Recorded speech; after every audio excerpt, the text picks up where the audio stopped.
1993. 13-year-old Eric Smith was sent to prison for the crime, and it wasn't until today, almost 30 years later, he was released. In the realm of criminal history, there are few instances as eerie and puzzling as those pertaining to juvenile perpetrators. Although most kids are regarded as epitomes of purity, a select few, influenced by various factors like circumstances, decisions, or inherent inclinations, venture onto the more sinister side of society. This composition documents the experiences of 10 child convicts who instilled fear and disbelief across the globe with their acts and subsequent imprisonments.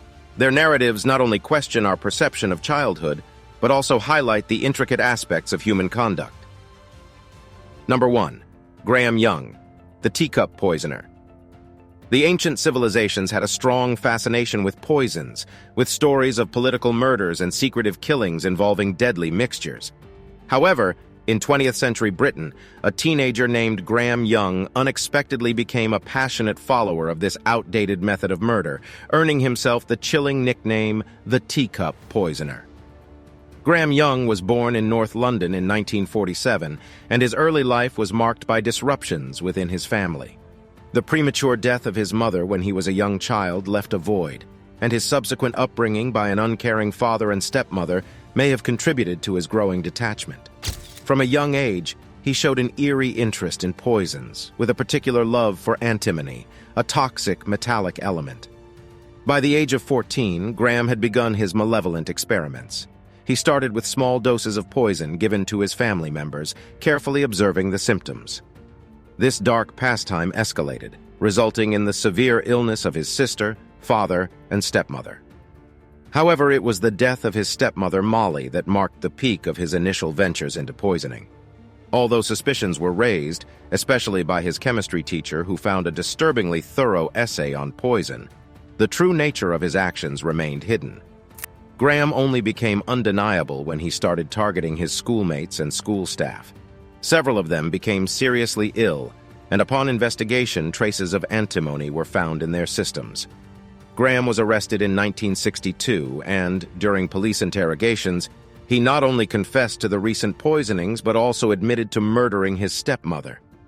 Institutionalized at Broadmoor Hospital, a highly secure psychiatric facility, Young's obsession with poison did not diminish. Even within the confines of the hospital, he managed to poison fellow patients, resulting in the death of one. His obsession consumed him, spending his time studying toxicology and refining his knowledge. Surprisingly, after just 9 years, in 1971, a board considered him reformed and suitable for release. Graham, now in his early 20s, returned to society and found work at a photographic supplies company in Bovingdon, Hertfordshire. However, old habits die hard. Within weeks, his co-workers started mysteriously falling ill. Between 1971 and 1972, over 70 people were poisoned, and tragically, 2 lost their lives. The recurrence of odd illnesses, reminiscent of his earlier acts, raised suspicions. An investigation quickly led to Young's arrest. This time, the evidence against him was overwhelming. In 1972, he was convicted of multiple charges, including 2 murders, and received a life sentence in prison. Number 2. Alexei Romanov, the trapped Tsarevich.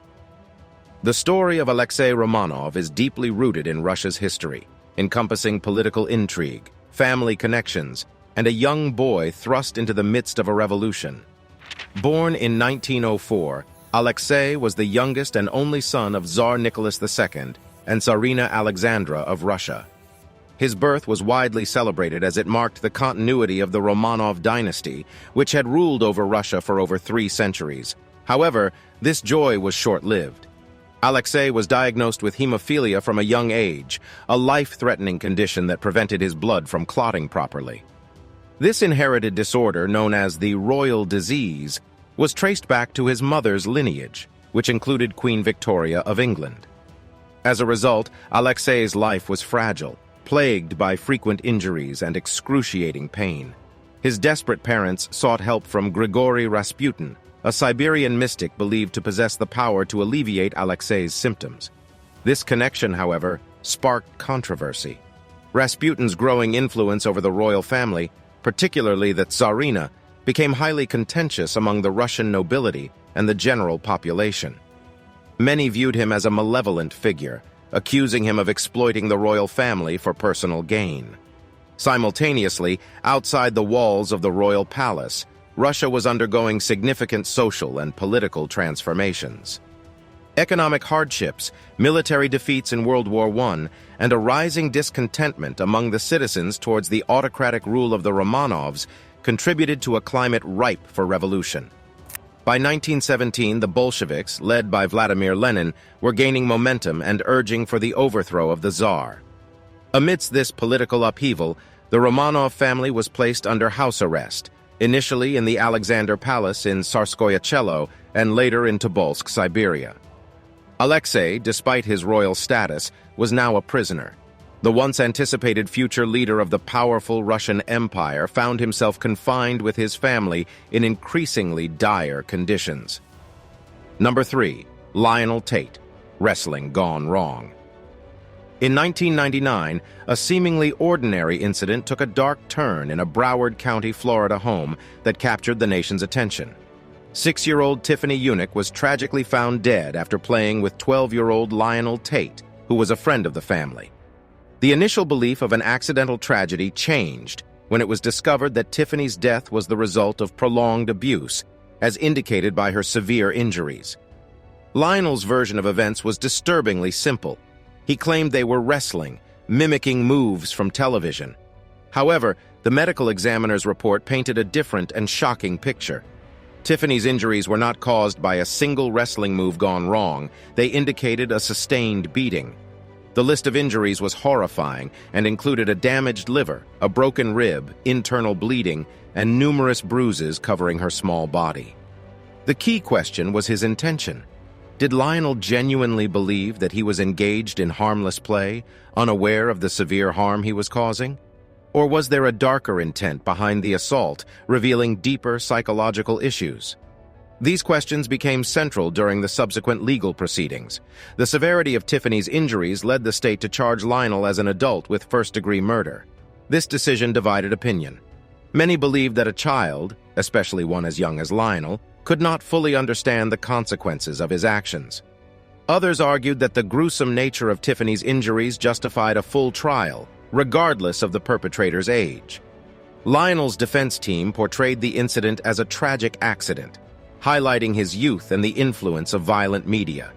They presented him as a child, although physically strong for his age, who was engrossed in play and unaware of his own strength and the harm he was causing. The jury faced a difficult task. They had to determine intent and accountability in a situation complicated by Lionel's age and the extreme nature of the injuries inflicted. After 3 hours of deliberation, they delivered a guilty verdict, making Lionel Tate the youngest American ever to receive a life sentence without the possibility of parole. The ruling sparked a wave of national and international outcry.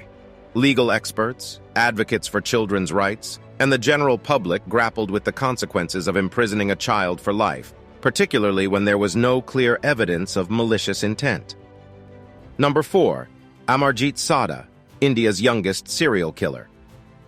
The story of Amarjit Sada, also known as India's youngest serial killer, is remarkable not only due to the extreme violence of his crimes, but also because of his young age, which challenges common beliefs about innocence and the nature of evil. Amarjit grew up in the impoverished village of Musahar in Bihar, one of India's most underdeveloped states. Being from a lower caste in a region plagued by poverty, he likely experienced neglect and a lack of proper moral guidance during his early years. Yet these circumstances alone cannot fully explain the dark path he chose to follow. His first known victim, his 6-month-old cousin, died under suspicious circumstances that were considered an accident. This tragic event went unnoticed amidst the hardships of village life, and the small community carried on. However, when Amarjit's own 8-month-old sister suffered a similar fate, suspicion started to arise. But once again, the family remained silent, possibly due to denial or fear of social stigma. It was only after Amarjit murdered a neighbor's 6-month-old daughter named Khushbu Devi that the terrifying pattern became evident. When confronted, Amarjit showed no remorse and calmly led the villagers to the burial site where he had hidden the child's body. The village was horrified and could not comprehend that one of their own children at such a tender age could commit such atrocious acts. The local police, equally unprepared to handle such a unique case, arrested Amarjit. During questioning, his chilling detachment and lack of remorse became disturbingly clear. He admitted to the crimes with an indifferent attitude that contradicted his young age. When asked about his motive, Amarjit simply stated that he enjoyed it. The Indian judicial system was perplexed due to his age. Laws in India prohibit the imprisonment of children under 7 years old, and those between 7 and 12 can only be incarcerated if they understand the consequences of their actions. Given the unprecedented nature of his crimes and his age, Amarjit was sent to a juvenile home. Number 5, John Venables and Robert Thompson, the boys who killed James Bulger. In February 1993, the case of James Bulger, a 2-year-old who was abducted and murdered in the English town of Bootle, gained international attention. The shocking part of the crime was not only its tragedy, but also the fact that the perpetrators were just 10 years old. This case serves as a disturbing reminder of how even the youngest members of society can harbor darkness within. The haunting CCTV footage from the New Strand shopping center in Bootle captured the moment when James was led away by 2 older boys. This footage has left a lasting impression on the British public. James's mother had momentarily taken her eyes off him, which resulted in a sequence of horrifying events. The 2 boys took James on a 2.5-mile journey across Liverpool, passing by 38 witnesses who confronted them, but failed to grasp the gravity of the situation. As they reached the railway line, the physical and psychological torture inflicted on James was evident. The details of the assault were so gruesome that they were not made public. After the assault, they left James's lifeless body on the tracks, where it was tragically run over by a train. The nation was shaken upon the discovery of James's body 2 days later. Initially, it was assumed that the perpetrators had to be adults due to the nature of the crime. However, the CCTV footage soon identified the 2 young boys as the prime suspects. Their subsequent arrest and the revelation of the crime's details prompted horror, disbelief, and the desperate need for answers. How could children, only slightly older than the victim, commit such a horrendous act? During the trial, Venables and Thompson's backgrounds were closely examined. Both came from troubled families marked by domestic violence and neglect. However, while their backgrounds provided some context, they did not offer clear-cut explanations, leaving society grappling with unsettling questions about the presence of inherent evil versus the influence of the environment. The trial became a media spectacle, and Thompson and Venables became the youngest convicted murderers in modern British history. The judge described their actions as unbelievably evil and barbaric. They were found guilty in November 1993 and sentenced to detention until they reached adulthood, with the recommendation that they remain in custody for a longer period. During their imprisonment, efforts were made to rehabilitate them. They received education and therapy with the goal of reintegrating them into society as reformed individuals.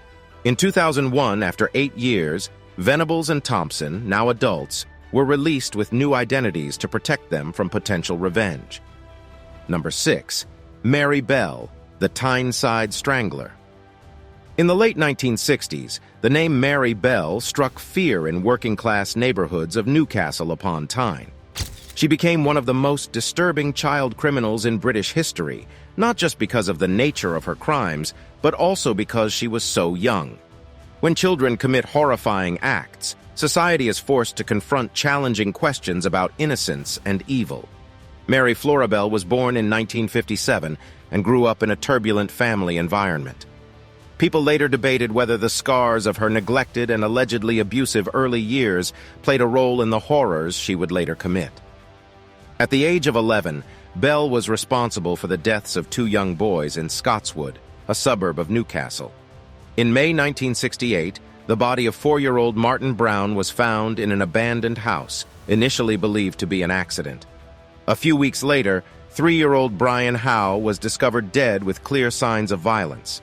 The community was filled with fear and disbelief that such brutality could happen to their children. Police soon discovered chilling details. Marks on Brian's body indicated post-mortem mutilation with scissors. Toys were arranged in a disturbing manner around his body, and chunks of his hair had been cut off.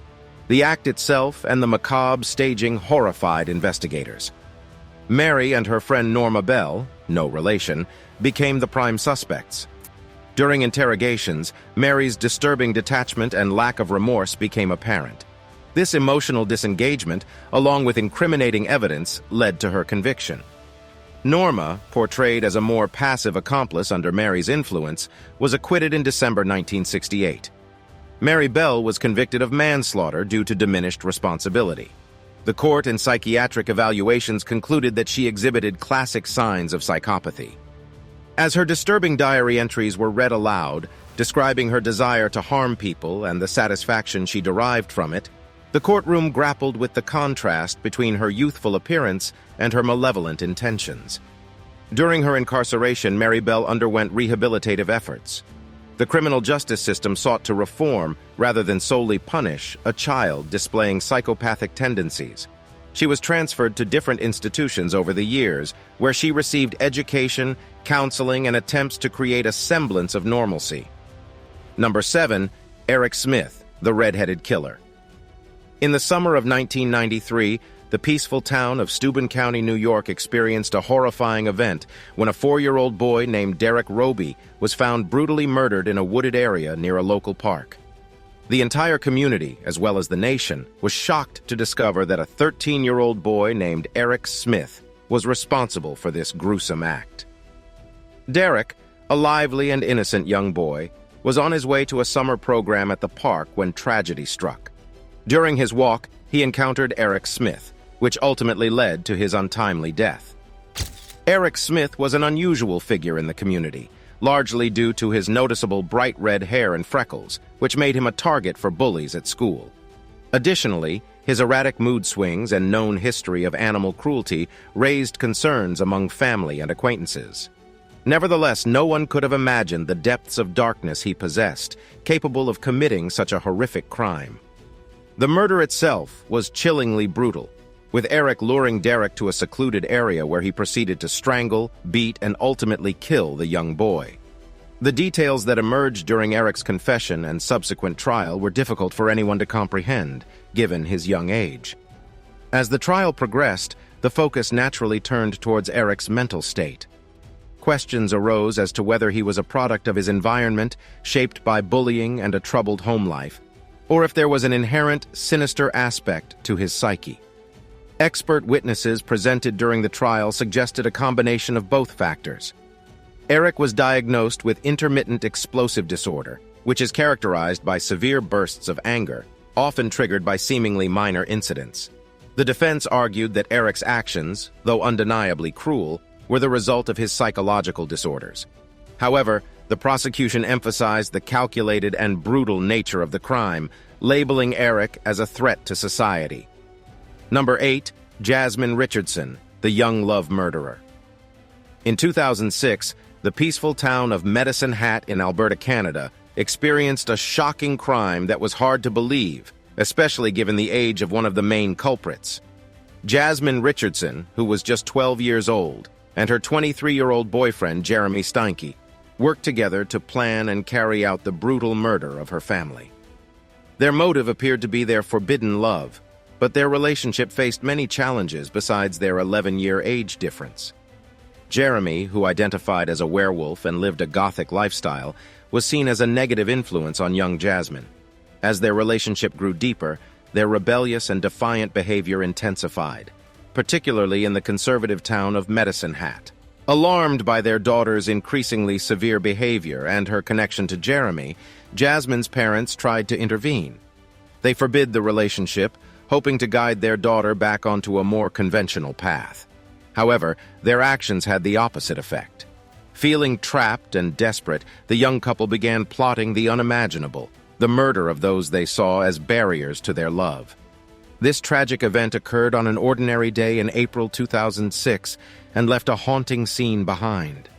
Jasmine's parents were found dead in their home, showing signs of a violent struggle. The most devastating discovery was the lifeless body of Jasmine's 8-year-old brother, presumably killed to ensure no witnesses. The aftermath was filled with confusion at first. Jasmine was initially thought to be another victim, possibly kidnapped. But as the investigation progressed, a darker truth emerged. Witnesses placed Jasmine and Jeremy near the crime scene, and their digital footprint, including emails and online conversations, revealed the horrifying details of their plan. They were eventually arrested and charged with 3 counts of first-degree murder. Number 9. Jordan Brown, a life taken too early. The tranquility of rural life in Pennsylvania's Lawrence County abruptly ended on a frigid February morning in 2009, when 11-year-old Jordan Brown was accused of committing a heinous crime. The shocking murder of his father's pregnant fiancée, Kenzie Houck, and her unborn child thrust the unsuspecting community into a whirlwind of legal proceedings and media frenzy. Kenzie, 8 months pregnant at the time, was discovered lifeless in her bed with a gunshot wound to her head. In the aftermath, confusion and disbelief permeated the air. The investigation led authorities to suspect young Jordan, who allegedly held jealousy and resentment towards Kenzie and the impending family addition. The evidence against Jordan was largely circumstantial but highly convincing. The presence of a recently discharged youth shotgun in the family's residence and traces of gunshot residue in his room were cited by authorities. Additionally, the testimonies of the school bus driver and Jordan's younger sister seemed to place him at the scene during the crucial moment. However, it was Jordan's apparent indifference and lack of emotion following the murder that solidified suspicions, as his stoic demeanor was interpreted as guilt rather than shock. Before comprehending the enormity of the situation, the community witnessed Jordan's arrest and his subsequent charging as an adult with 2 counts of first-degree murder. This decision sparked widespread controversy. Advocates and legal experts argued that, due to his developing brain, Jordan lacked the cognitive ability and maturity to fully grasp the consequences of his actions. However, the gravity of the crime demanded stringent justice without leniency. The trial presented conflicting narratives, with the prosecution portraying Jordan as a jealous child incapable of managing his emotions and ultimately causing fatal harm. Conversely, the defense focused on the absence of concrete evidence linking Jordan to the crime, raising doubts about the possibility of alternate suspects. The trial blurred the boundaries between justice, morality, and societal expectations, exacerbated by the media circus that surrounded the case. All aspects of Jordan's life were extensively scrutinized, from his school behavior to his familial relationships. After 3 years of legal proceedings, Jordan, then 14 years old, was pronounced guilty in juvenile court. This verdict sentenced him to juvenile detention until the age of 21, at which point his record would be expunged if he fulfilled specific conditions. Some considered this decision a fair compromise between justice and rehabilitation, although others believed it was either too lenient or excessively harsh. Number 10. Joshua Phillips, the mistake under the bed. In November 1998, a shocking discovery was made in the peaceful suburbs of Jacksonville, Florida. A mother found the hidden body of an 8-year-old girl under her son's bed. This boy turned out to be none other than her own 14-year-old son, Joshua Phillips. The victim, Maddie Clifton, had been missing from the neighborhood for a week, leaving the community anxious and in search of answers. Little did they know that the truth was closer to home than they could have imagined, concealed beneath Joshua's waterbed. According to Joshua's later account, the sequence of events began innocently with a play session in the backyard. A tragic swing of a baseball bat accidentally injured Maddie, causing Joshua to panic. Fearing the consequences of his unintentional act and his abusive father's wrath, Joshua made a series of tragic decisions. He brought Maddie into his house and silenced her cries by strangling her. To hide the evidence, he placed her body under his waterbed, where it remained for a week. During this time, Joshua appeared to carry on with his daily routines, even sleeping on the very bed that concealed his horrifying secret. However, as the days passed, a noticeable smell started to emanate from Joshua's room. This odor ultimately led his mother to investigate and make the horrifying discovery. The arrest of Joshua and the revelation of his crime sent shockwaves through Jacksonville. How could a 14-year-old boy with no prior criminal record, known by many as polite but introverted, commit such a terrible act? As the court proceedings began, the community and the nation grappled with the inexplicable nature of Joshua's actions. At his trial, Joshua's defense argued that the act was a panicked response to the accident, a tragedy fueled by fear. They claimed that Joshua's subsequent actions, although undeniably horrific, were those of a frightened child rather than a calculated killer.